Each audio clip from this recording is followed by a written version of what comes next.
What's going on YouTube, Mixture Man here. So right now I'm about to be checking out the honest trailer for the Marvel Studios Eternals movie. Now I enjoyed Eternals. It's not my favorite movie, I'm not going to deny that. It didn't even break my top 10 MCU slash Marvel movies. It's an enjoyable movie. I will eventually rewatch it, I don't know when, probably in the next couple days or so, in case I just want to watch it again, just for the heck of it. And a lot of people say it's the worst Marvel Studios movie, MCU movie ever, which I can see why. It's understandable. It part of I won't deny it's a long one. It almost felt a little too long, and I'm not the type of guy that says that usually, but I really enjoyed it, and I will say this, like, to the people that really just hated it, and to the people that saying it's the worst Marvel movie ever, or MCU movie, at least, that's what a lot of us said for Thor: The Dark World when it first dropped, and now everybody looking back to it, a lot of people are taking that back to them.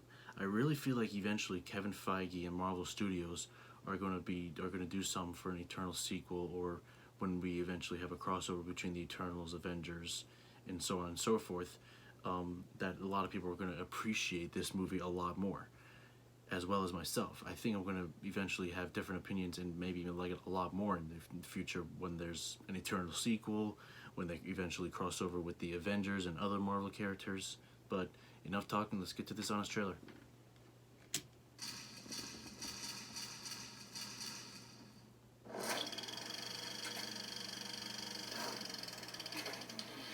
Marvel has taken you out to the edge of the universe, down to the scale of an atom, and across the boundaries of time.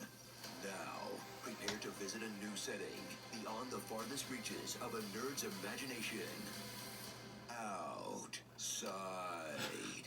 I'm scared. Can we go back to a green screen, please? Ah, that's better. Eternals. Sorry, my jaw hurts a little bit. Witness the MCU's grandest experiment yet, about mythic The size of him was just crazy.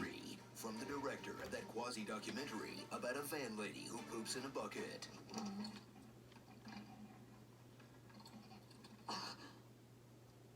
As Chloe Zhao brings Jack Kirby's most psychedelic art to the screen in soothing grays and beiges, in this long meditation on whether our hero should let humanity die or spit in the face of an uncaring god. Are we sure this isn't a DC movie? That's Superman! Ted, that's Superman! Remember when comic book films were about characters you've heard of? Neither do I. Now, after a TLDR opening crawl, meet the Eternals. 10 heroes as hot as they are sad. Thrill at the revelation that they're actually robots designed by an alien god to fight creatures who look like your unsorted cable drawer, who themselves were designed to eat the dinosaurs until things got out of hand. You know what? Just forget it. It's dumb. Just meet the Eternals. There's Thena, a warrior who freaks out when she remembers she's Angelina Jolie and shouldn't be sharing screen time with these nobodies. Gilgamesh, who's never met a problem he couldn't fist.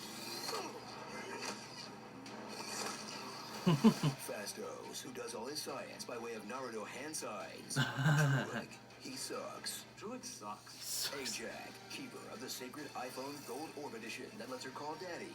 Ajak. Makari, who should have been called Fastos, because holy crap, how are we supposed to keep all these characters straight? Sprite, a pixie with the power of being small and having a knife.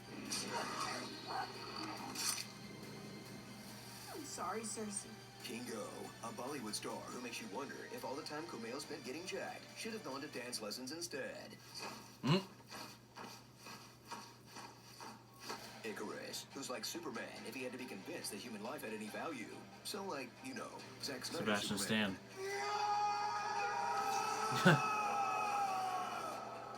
And Cersei, whose warm, dignified performance is impossible to focus on because someone thought it wouldn't be distracting to pair a Cersei with two of the leads from Game of Thrones. You are very beautiful, Cersei. I love you, Cersei. No, you love Daenerys. Or maybe Marjorie Tyrell. I'm still hashing out my erotic fanfic. I don't want it. I never have. Oh, yes, you do. Now kiss. Strap in for a movie that's all about tracking down characters you just met a few minutes ago. We need to find the others. We need to go find the others. We have to bring everyone back together. And since no one thought to set up a group text, take a whirlwind tour of all their solo projects, whether they're just chilling on a Marvel-issued retirement farm, WandaVisioning before it was cool. Druig sucks. He does suck. nuking Japan? I did this. Or they just got left back on the spaceship like a baby in a hot car. But once these neutral Avengers have reassembled, they'll discover their secret mission to literally the world, as they learn their true purpose was to fertilize Earth with enough man matter to hatch a Celestial.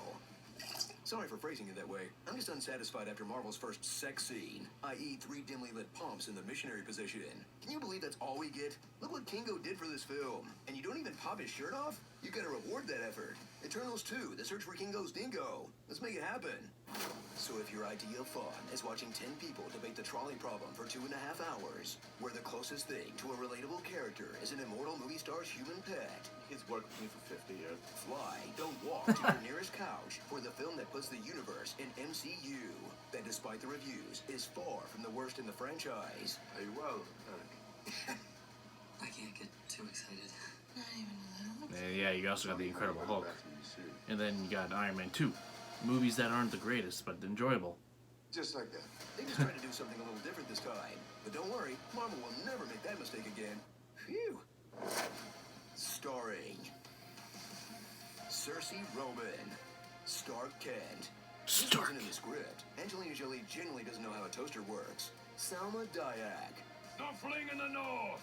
The Big Dick, Silicon Valley, Sprite Ginger Zero Sugar, Shaper Boy, Chef Schlepper, Druid Sucks, Perry with my golden arm, Clifford the Big Red God, Gotta Catch 'em All, Rope 'em on. Gotta catch 'em Alright, all. you're in this movie too. Yeah, I forgot he was in it. And Harry Styles. Harry Eternal Styles. runtime of the plotless grind. Why is Sprite going to school? She's thousands of years old, not trying to meet kids her own age. What's she gonna learn in 7th grade? Okay, maybe Spanish. Somos amigos de la universidad. Sorry about your hot dogs. My name is Oliver.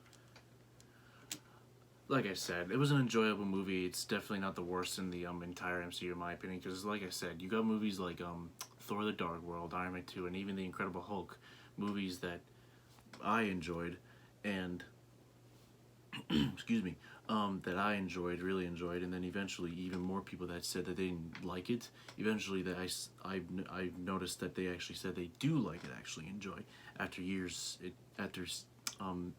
years and years of it being appreciated more, I guess you could say. And that's what I think will happen to Eternals once we get a sequel for it, once they eventually cross over with the Avengers and other characters. I really think more and more people are going to appreciate this movie more. I enjoyed it. I mean, it's not my favorite. Like I said, it didn't even break my top 10, but I enjoyed it enough that I'm definitely going to rewatch it God knows how many times.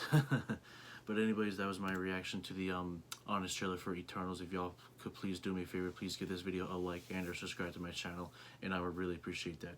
And I'll see you on the next video. Have a good one.